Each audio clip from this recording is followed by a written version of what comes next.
राहुरी तालुक्यातील ब्राह्मणी येथे किरकोळ कारणावरून झालेल्या वादातून दोन तरुणांमध्ये वाद झाला। यावेळी एका तरुणाने दुसऱ्या तरुणाच्या डोक्यात फरशी मारल्याने तो तरुण जागीच ठार झाला।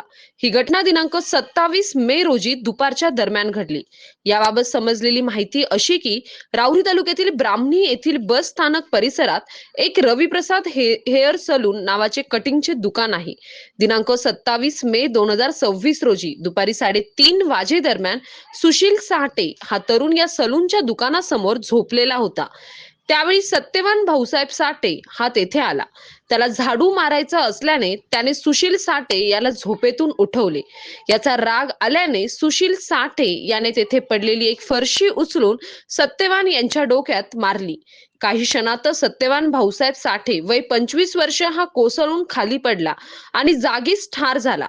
परिसरातील काही लोकांनी सत्यवान याला तातडीने खाजगी वाहनातून राहुरी येथील एका खाजगी रुग्णालयात दाखल केले। तेथील डॉक्टरांनी सत्यवान याला तपासून उपचारापूर्वीच मयत घोषित केले।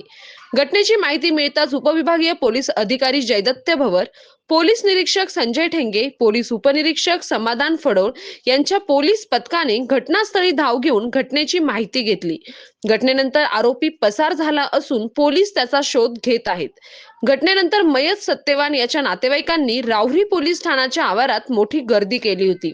रात्री उशिरापर्यंत गुन्हा दाखल करण्याचे काम सुरू होते।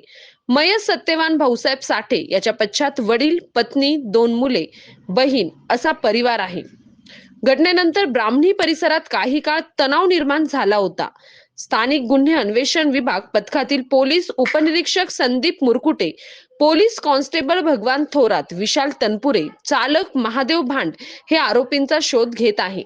सतीश फुलसौंदरसह राजेंद्र मसे, MS न्यूज 15 राहुरी अशाच नवनवीन बातम्या पाहण्यासाठी चॅनलला सबस्क्राईब करा। काय माहिती तुमचं? आमचं सत्यवान काय झालं नेमकं? त्यांच्या मारामारी झाल्या। बरं, याच्या आधी काही भांडणं होते का? तो काय त्यांना म्हणायचं मी त्याला मारीन, पण मी असं म्हणायचं जाऊ तिच्या स्टॉरी झाला असं, पण तो काय मस्त म्हणायचं मी त्याला मारणार आहे। आता काही तक्रार आहे तुमची? मग मला जसं माझ्या नवऱ्याला लागतं तसंच मला पण यायचं लागलं।